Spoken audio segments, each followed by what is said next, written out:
Hello friends, welcome to my channel. आज हम बात करने वाले हैं डी डेव प्लास्टिक इंडस्ट्रीज़ के बारे में। ऑलरेडी ये के कल्पना का ही हिस्सा है, के कल्पना से अलग हुआ है। तो डी डेव प्लास्टिक का कोई यहाँ पर आपको वेबसाइट गूगल पे नहीं मिलेगा, इस वजह से मैं आपको के कल्पना पे ही लेके आया हूँ, क्योंकि बिज़नेस सेम ही है लेकिन कुछ डिवीज़न होते हैं कि ये काम जो आगे का होता है या कोई इम्पोर्टेंट काम है। तो मेजॉरिटी काम जो अभी है तो डी डेव प्लास्टिक के पास है, ये चीज़ें आपको देखने मिल रही है। तो ठीक है, तो अभी बड़ा हिस्सा डी डेव प्लास्टिक को मिला है, लेकिन ये वेबसाइट ऑलरेडी पहले से बिल्ड है, इस वजह से आपको यहाँ पर चीज़ें देखने मिल रही है। ठीक है, तो अगर वो नया वेबसाइट इसका कम्प्लीटली आ जाता है तो उस पर भी आपको जो कुछ वैरायटी है या जो कुछ अलग चीज़ें वो करता है वो चीज़ें आपको देखने मिल जाएगी। ठीक है, तो यहाँ पर ये कंपनी पे बहुत वीडियोस में बना भी चुका हूँ और इसमें से अभी डी डेव प्लास्टिक मैंने बेच दिया है। तो बेचना है ऑलरेडी मैं जल्दी नहीं चाहता था, लेकिन यहाँ पर बेचा इसलिए क्योंकि ऑलरेडी ठीक है एक शेयर रखा हुआ है, ये के कल्पना अभी भी है, उसको भी प्रॉफिट में ही बेचना है। और ऑलरेडी आज एक कमेंट भी आया था कि उनका डी डेव प्लास्टिक का शेयर बिक नहीं रहा है। ठीक है, तो फिर मैंने सोचा कि चलो ट्राई कर लेते हैं, और बिक गया तो बिक गया। वैसे भी मैं ऑलरेडी बहुत सारे शेयर्स मेरे पास होते हैं तो एक एक करके मुझे निकालने ही होते हैं, और ये मेरा फ्री का शेयर था और डी डेव प्लास्टिक में अच्छा खासा प्रॉफिट हो ही रहा था। ठीक है, वो फ्री का ही प्रॉफिट है, उसमें कोई ज़्यादा मेरा खुद का इन्वेस्टमेंट है ही नहीं। तो यहाँ पर मैं दिखा देता हूँ। तो सबसे पहले यहाँ पर आपको जो देखने मिलेगा ये मेरे चैनल पे, तो यहाँ पर मैंने बहुत सारे वीडियोस पहले, सबसे पहले 10 मार्च 2022 को डी डेव प्लास्टिक के कल्पना इंडस्ट्रीज़ का बनाया। फिर उसके बाद वो मर्जर का डी मर्जर का बात आया था, तो यहाँ पर 27 अप्रैल को आया था। ठीक है, तो पहले के कल्पना ही था और उसके बाद डी मर्जर का जब न्यूज़ आया तो मैंने लोगों के साथ शेयर किया, तो लोगों तक, ज़्यादा लोगों तक पहुँचा। फिर उसके बाद यहाँ पर 1 जून को भी मैंने दोबारा इस पर इसके रिजल्ट्स बताए के कल्पना इंडस्ट्रीज़ के। ठीक है, फिर उसके बाद यहाँ पर डी डेव प्लास्टिक और दोनों के बारे में मैंने बता दिया, क्योंकि लोगों ने सवाल ज़्यादा करने चालू किए कि हमको डी डेव प्लास्टिक का क्यों नहीं मिल रहा है, शेयर क्यों नहीं मिल रहा है। तो ना मुझे मिला था ना किसी और को भी मिलेगा। ठीक है, तो जब तक नहीं मिला था तब तक मैंने तो यही बताया था मिल जाएगा मिल जाएगा, लेकिन बहुत लोगों को इतनी घाई थी, इतनी जल्दी थी कि हमको जैसे क्योंकि प्राइस के कल्पना का काफ़ी गिर गया था और लोगों को लग रहा था कि मैं गलत कोई बता रहा हूँ, कुछ गलत इन्फॉर्मेशन दे रहा हूँ, शेयर ख़राब है, कंपनी ख़राब है। ऐसा नहीं होता, डी मर्जर का शेयर नहीं मिलता, ऐसा किसी को लगने लगा था कि मैं जो बता रहा हूँ, जितने कॉन्फिडेंस से बता रहा हूँ, वो सारी चीज़ें गलत बता रहा हूँ। तो फिर मुझे कुछ लोगों को या जो भी कमेंट दे रहे हैं उनको जो डी मर्जर का प्रोसेस कैसा होता है या क्या होता है वो सारी चीज़ें बतानी पड़ी। मेरा जो प्रीवियस मैंने लाइफ में जो प्रॉफिट लिए थे शेयर्स, उसका वीडियो भी बताना पड़ा। देखो ये डी मर्जर इस तरीके का होता है, उसका शेयर मिल जाता है दूसरी कोई कंपनी का जो उसी की कंपनी होती है। सारी चीज़ें उनको बच्चे जैसा सिखाना पड़ा। मैं सिखाने में, देखो मेन काम है यूट्यूब पे, मेरा खुद का भी रिकॉर्ड भी रह रहा है और साथ साथ में जो लोगों को नहीं पता वो सिखाना भी है। ठीक है, तो लेकिन लोग ऐसा नहीं दिखाते कि हमको सीखना है, वो खुद सिखाना चाहते कि आपको नहीं आता, हमको पता है, या आपको कुछ भी नहीं आता। इस तरीके के कुछ कमेंट्स होते थे, या आप गलत चीज़ें बता रहे हो, आप गलत इन्फॉर्मेशन दे रहे, इस तरीके के कमेंट्स आते थे। लेकिन उनका मुंह मैंने बंद करा दिया। 28 जुलाई को, देखो अप्रैल में ये न्यूज़ आ गई कि डीमर्जर का ये चीज़ हुई है, लेकिन यहाँ पर शेयर क्रेडिट होता है। यहाँ पर आपको देख सकते हो, ये 28 जुलाई को मैंने ये वीडियो डाला था और डी मर्जर शेयर मिल गया करके भी डाल दिया था। इसमें भी मैंने वही चीज़ें बताई है कि देखो लोगों ने ये चीज़ें मुझे बोली, ये वो सारी चीज़ें, और उसके बाद मैंने वो प्राइस भी दिखा दिया। और कोई किसी ने कमेंट किया था कि आप रॉन्ग शेयर चूज़ करते हो, आपको नहीं पता। देखो कचरा स्टॉक तो चूज़ नहीं करता कि जो 10 पैसे का है, 5 पैसे का है, वैसे स्टॉक तो चूज़ नहीं करता, अच्छे प्राइस वाला ही स्टॉक चूज़ करता हूँ। तो उतने भी ख़राब मेरे स्टॉक होते नहीं हैं और वो मुझे मल्टीपैकर रिटर्न्स देते हैं। तो के कल्पना को मैंने 22 के प्राइस पे ख़रीदा था और वो एक बार 60 तक भी गया था। तो 22 से 60 या तो कितना हो जाता है, 2 या 3 गुना मेरा प्राइस हो गया था। लेकिन उसके बाद डीमर्जर के बाद वो शेयर गिरना चालू हुआ, क्योंकि डीमर्जर के बाद क्या होता है कि प्राइस एडजस्टमेंट हो जाता है। जो बड़ा प्राइस किसी दूसरे शेयर को मिल जाता है और छोटा प्राइस जो पहले से उसको, मैंने ज़्यादातर यही देखा है, इस वजह से मैं बता रहा हूँ। और मैंने यही कहा था, अगर ये शेयर का ये एक एडजस्टमेंट आएगा, यहाँ पर शेयर गिरेगा और शेयर गिरे, ठीक है। तो के कल्पना का शेयर यहाँ पर मैं दिखा देता हूँ कितना हुआ था। तो यहाँ पर अभी देखो 12-13 रुपए तक ये जा चुका था और यहाँ पर अभी 14.8 का यहाँ पर आपको नज़र आ रहा है, ठीक है। तो ये शेयर अभी इतना गिरावट था, ये 60 रुपए तक भी था ये, ठीक है। तो 50-60 रुपए का तक का भी था इसमें, लेकिन उसके बाद इसने गिरावट दिखाई। लेकिन यहाँ पर लोगों ने कुछ अलग ही समझ लिया है कि यार शेयर ख़राब है, कंपनी ख़राब है। लेकिन मैंने हमेशा कहा था कि देखो डीडेओ प्लास्टिक का अगर शेयर लिस्ट हो जाता है तो आपका प्राइस जो था वही रहेगा, मतलब आप 50-60 रुपए के आसपास रहोगे तो उतना ही आपका प्राइस रहेगा। तो वो लिस्ट हुआ, तब यहाँ पर मैं वीडियो में दिखा देता हूँ। यहाँ पर देखो डीडेओ प्लास्टिक 41 रुपीज़ के आसपास में लिस्ट हुआ था उस दिन का, मैंने ये वीडियो का यहाँ पर आपको देखने मिलेगा, ठीक है। तो यहाँ पर मैंने कम्प्लीटली वो चीज़ें बताई थी और इस वजह से देखो सारी चीज़ें यहाँ पर बतानी पड़ी, ठीक है। तो कम्प्लीटली यहाँ पर मैंने डिटेल दे दिया था। और के कल्पना का वो टाइम पे प्राइस था यहाँ पर 13 रुपये का, ठीक है। वो गिरा था और ये बढ़ा था, तो सारी चीज़ें मैंने यहाँ पर शो कर दी थी, बता दी थी। और मेन चीज़ें इंपॉर्टेंट क्या है कि आपको इन्फॉर्मेशन सही दूँ, क्योंकि एक्चुअल में मैं खुद भी वो शेयर के अंदर हूँ। मैं ऐसा नहीं करता कि यार मैं मेरे पास खुद के पास नहीं है और मैं दुनिया को ज्ञान बांट रहा हूँ, ऐसा नहीं होता। तो नॉर्मली मैं मेरे खुद के शेयर्स के बारे में बताता हूँ, मेरे खुद के पोर्टफोलियो के शेयर्स के बारे में बताता हूँ, ताकि मुझे एवरीडे ट्रैक रखता हूँ मैं वो शेयर के बारे में। एवरीडे सारी जो भी अपडेट्स आती है वो चीज़ें चेक करते रहता हूँ। और यहाँ पर एक ही शेयर नहीं होते, बहुत सारे 4-4 पोर्टफोलियो उसके अंदर मिक्स है, किसी में 15-20 शेयर्स है, किसी में 10 है। तो इस तरीके के शेयर्स है, 4 पोर्टफोलियो के अंदर डिवाइडेड है। तो सारे शेयर्स को मुझे मैनेज करना पड़ता है, सभी शेयर्स में कौन सी अच्छी मूवमेंट आने वाली है, क्या, ये सारी चीज़ें स्टडी करनी पड़ती है। ये सारी चीज़ें देखने की वजह से कभी कभी वीडियोस, लेकिन मेरे स्टॉक ही मैं मोस्ट ऑफ बताने की कोशिश करता हूँ। कभी कभी व्यूअर के रिक्वेस्ट पे भी उनके शेयर्स में बता देता हूँ। और यहाँ पर डीडेओ प्लास्टिक के बारे में ये बताना है मुझे कि यहाँ पर आज एक कमेंट भी आया था कि उनका ये जो शेयर है ये बिक नहीं रहा था, ठीक है।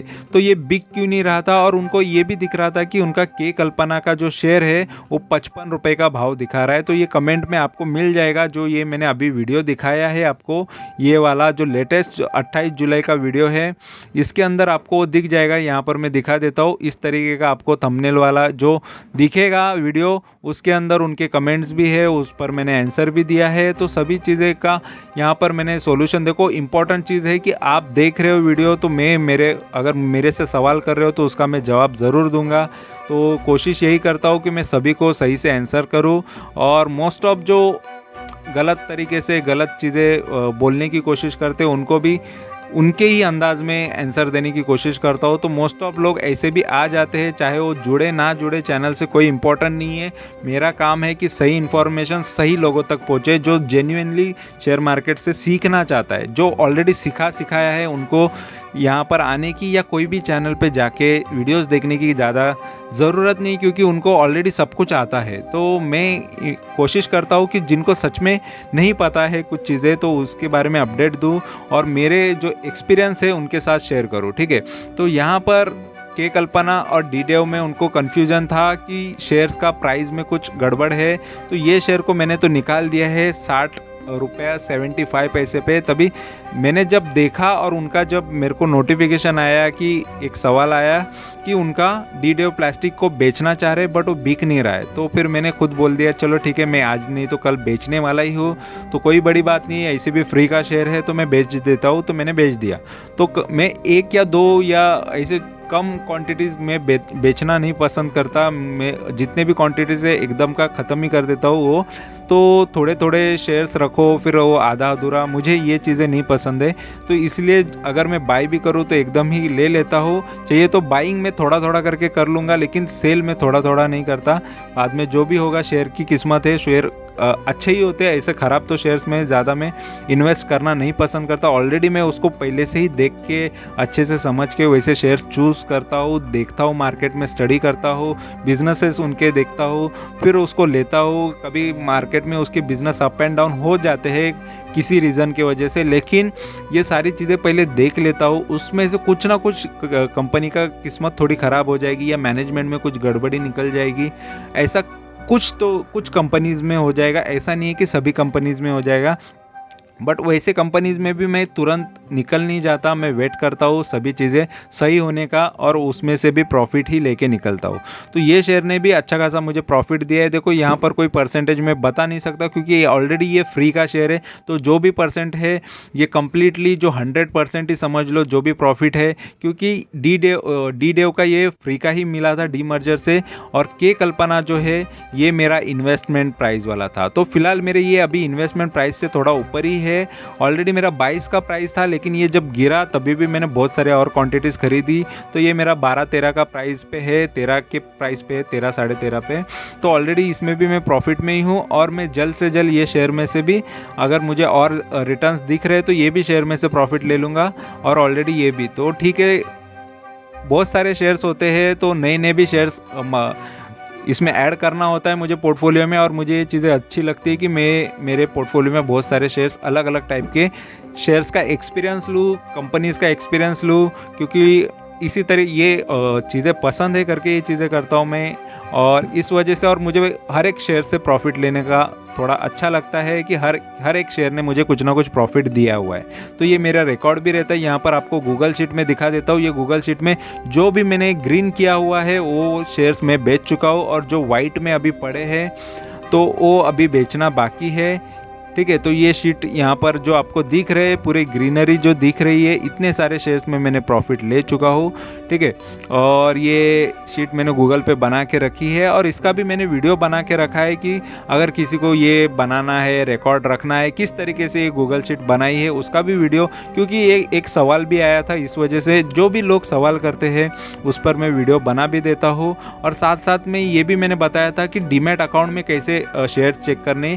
ये डी डेव प्लास्टिक की वजह से ही हुआ था कि डीमैट अकाउंट में दिख रहा था लेकिन ट्रेडिंग अकाउंट में नहीं। तो डीमैट अकाउंट में वो दिख रहा था, और दिखाने के लिए मैंने वो भी वीडियो बनाया था, वो भी लोगों को पसंद आया है। तो NSDL CDSL पे कैसे देखा जाता है वो चीज़ें मैंने शो की है, दिखाई है वीडियो में, तो वो भी आप देख सकते हो। तो इम्पॉर्टेंट चीज़ है कि यहाँ पर नॉलेज बांटना, रियल चीज़ें बताना। ठीक है, तो फेक चीज़ें मल्टीबैगर करके मैं यहाँ पर नहीं चिल्लाता। वो अलग चैनल होते हैं जो मल्टीबैगर करके चिल्लाते रहते हैं और करोड़पति की बातें करते हैं। हर एक शेयर उनको लगता है कि जैसे ये अभी 13 रुपये का शेयर है, इसी के बारे में बता देंगे कि 14 रुपये का शेयर है, ये एक साल में डबल हो जाएगा, या 10 गुना हो जाएगा, 20 गुना हो जाएगा, या मल्टीबैगर हो जाएगा, ये करोड़ बना देगा। तो ये चीज़ें उनका काम है, आपको बहलाना, फुसलाना, और आपको उनके चैनल पे लाना। फिर आप बहुत सारे लोग होते हैं कि चलो कुछ लोग लालच में नहीं आते, लेकिन मेजॉरिटी लोग लालची होते हैं, लालच में आते, और लालच में आके फिर बाद में डूबने के बाद फिर यहाँ पर ढूंढते फिर मेरे चैनल पे आ जाते हैं। फिर वहाँ की चीज़ें यहाँ पर बता के फिर कोई फ्रस्ट्रेशन निकाल देता है कि नहीं यूट्यूब पे ऐसा बता रहे हो, आप गलत मत बताओ। लेकिन जो सही बता रहा है उसको ही लोग समझाते, और जो गलत बता रहा है उसको कोई समझाना नहीं पसंद करता। देखो यहाँ पर मैं कंप्लीटली बता देता हूँ कि मेरी बाइंग प्राइस से लेके एग्जिट प्राइस तक के ये वीडियोज़ है कि मैंने कब कौन से शेयर्स को लिए हैं, फिर उसके बाद उसमें क्या चेंजेस आए, फिर क्या हुआ क्या नहीं। जिसको देखना है वो देखता है, जिसको नहीं देखना है वो नहीं देखता। किसी को फोर्सफुली ये चीज़ें नहीं है, ना कोई चीज़ें हाइड है कि यार चलो यार शेयर का नाम छुपा दिया, या मैंने कुछ ऐसा टाइटल रख दिया, या ऐसी चीज़ें बता दी कि यार वो जिसको नहीं देखना है वो भी टाइटल की वजह से जाके देखे। मेरा सिंपल चीज़ होती है कि ये के कल्पना इंडस्ट्रीज़ के बारे में बता रहा हूँ, जिसको देखना है आके देखे। इसके न्यूज़ बता रहा हूँ तो इसके स्टॉक के रिव्यू कर रहा हूँ, जो भी बताना है मैं इसी तरीके से बताता हूँ। जिसको सच में वो चीज़ें देखनी है वही लोग आते हैं, और उसी से उनको इन्फॉर्मेशन देने की कोशिश करता हूँ। जो है फैक्ट मैं आईने की तरह रहना चाहता हूँ जो भी है। और मेन चीज़ है किसी को मेरा प्रॉफिट का अमाउंट भी देखना अच्छा लगता है। लेकिन देखो मुझे प्रॉफिट देखो हर किसी को रहता है कि अपना बैंक बैलेंस भी किसी किसी को दिखाना पसंद नहीं होता, किसी किसी को शो ऑफ करने का ज़्यादा पसंद नहीं होता। तो इम्पॉर्टेंट चीज़ है कि आप परफॉर्मेंस पे ध्यान दो कि यार ये बंदे ने बोला है या इन्होंने बोला है तो ये परफॉर्म करके दिखा रहे क्या। तो इस चीज़ पे इम्पोर्टेंट दो, क्योंकि हर किसी का इन्वेस्टमेंट अलग होता है। चलो मेरा ज़्यादा भी हो सकता है या मेरा किसी से कम भी हो सकता है, ठीक है, लेकिन इम्पोर्टेंट चीज़ है कि मैं परफॉर्मेंस सही दे रहा हूँ क्या नहीं, या मेरे जो बातें बोल रहा हूँ वो चीज़ें हो रही है क्या नहीं, ठीक है। तो ये चीज़ों पे ज़्यादा ध्यान देना चाहिए, ना कि दूसरे चीज़ों पे कि यार हमको ये भी दिखाओ वो भी दिखाओ, बैंक बैलेंस दिखाओ, ये सारी चीज़ें आप उसमें इंटरेस्टेड ना रहो किसी के पैसे में, क्योंकि आपको कोई करोड़ भी दिखा के आपको लालच में ले लेगा।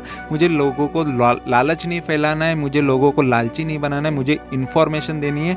और उनका जितना भी कैपिटल हो, 10,000 हो, 5,000 हो, 50,000 हो, 1 लाख हो, 10 लाख हो, 20 लाख हो या 1 करोड़ हो, जो भी हो उनका कैपिटल, उनके कैपिटल के हिसाब से वो हर एक जन अपने हिसाब से सोच समझ के शेयर्स को बाय करे और सेल करे, और वही अपने अपने रिस्क के हिसाब से वो क्वांटिटीज़ खरीदे। तो इम्पॉर्टेंट चीज़ है कि मैं जब लेता भी हूँ और मैंने लिया भी होता है तभी भी मैं यही बताता हूँ, मैं यहाँ पर बाय करने के लिए रिकमेंड नहीं कर रहा हूँ। फिर भी मेरी कितनी इन्वेस्टमेंट हो रही है, यानी अगर मैं बता दूं कि मेरे पोर्टफोलियो का 10% डाल रहा हूँ, तो हर किसी का पोर्टफोलियो, किसी का लाख का है तो 10,000 डालेगा, अगर किसी का 10 लाख का है वो 1 लाख डालेगा। तो उस हिसाब से मैं बताता हूँ कि मैं मेरे पोर्टफोलियो में कितने परसेंटेज दे रहा हूँ, ठीक है। मतलब वो शेयर के पीछे किसी में 1-2% भी डाल देता हूँ, एक शेयर 1% होता है, किसी का आधा % ही मेरा पोर्टफोलियो का इन्वेस्टमेंट होता है। तो हर एक शेयर का अलग अलग टाइप का इन्वेस्टमेंट मेरा होता है, और इसी वजह से मेरा रिस्क मैनेज हो जाता है। और कोई भी शेयर ज़्यादा गिरावट में मिल जाते हैं तो शेयर को मैं दोबारा भी खरीद के अच्छा प्रॉफिट ले लेता हूँ। तो यहाँ पर ये डीडेव प्लास्टिक में तो कम्प्लीटली प्रॉफिट ले चुका हूँ। अभी ये डीडेव प्लास्टिक आगे के लिए कैसा है, तो देखो यहाँ पर इसके जो भी आपको रिजल्ट्स वगैरह सारी चीज़ें देखने मिल रही है। तो फिलहाल ये कंपनी के ऑपरेटिंग प्रॉफिट मार्जिन और सेल्स की बात करेंगे तो सेल्स देखो जून क्वार्टर से लेके अभी के जून क्वार्टर में थोड़ा सा बढ़ा है, लेकिन यहाँ पर मार्च में अच्छे यहाँ पर इसके सेल्स आए थे। और के कल्पना का भी अगर हम सेल्स की बात करेंगे तो के कल्पना के सेल्स में गिरावट हमको देखने मिली थी। यहाँ पर मैं दिखा देता हूँ, तो लोग ज़्यादा पैनिक हो गए थे क्योंकि सेल्स वहाँ चले गए, जो भी था यहाँ के सेल्स वहाँ आपको देखने मिल गए, इस वजह से थोड़ा प्रॉब्लम आपको देखने मिला, ठीक है। तो इसी तरीके के होता है, अगर डीमर्जर हो जाता है तो रिजल्ट्स थोड़ी गड़बड़ी आपको नज़र आती है।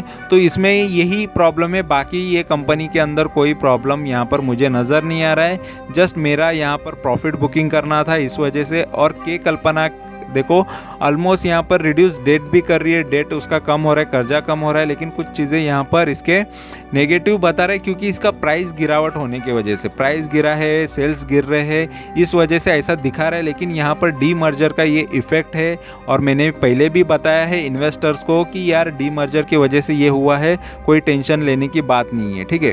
तो आगे अगर किसी को डीडेव प्लास्टिक रखना है तो रख सकता है, अगर नहीं रखना है तो उनकी मर्जी है। तो यहाँ तक ही मैं ये वीडियो आपके लिए रख रहा हूँ, और यहाँ पर मैं बता देता हूँ कि इसमें अभी मेरा डीडेव प्लास्टिक में इन्वेस्टमेंट नहीं रहने वाला हो। तो आपको वीडियो अच्छा लगा, इन्फॉर्मेशन अच्छी लगी है तो ज़रूर चैनल को सब्सक्राइब करो, लाइक करो, कमेंट करो, दोस्तों के साथ शेयर करो। Thank you very much for watching my video. Thank you, bye bye.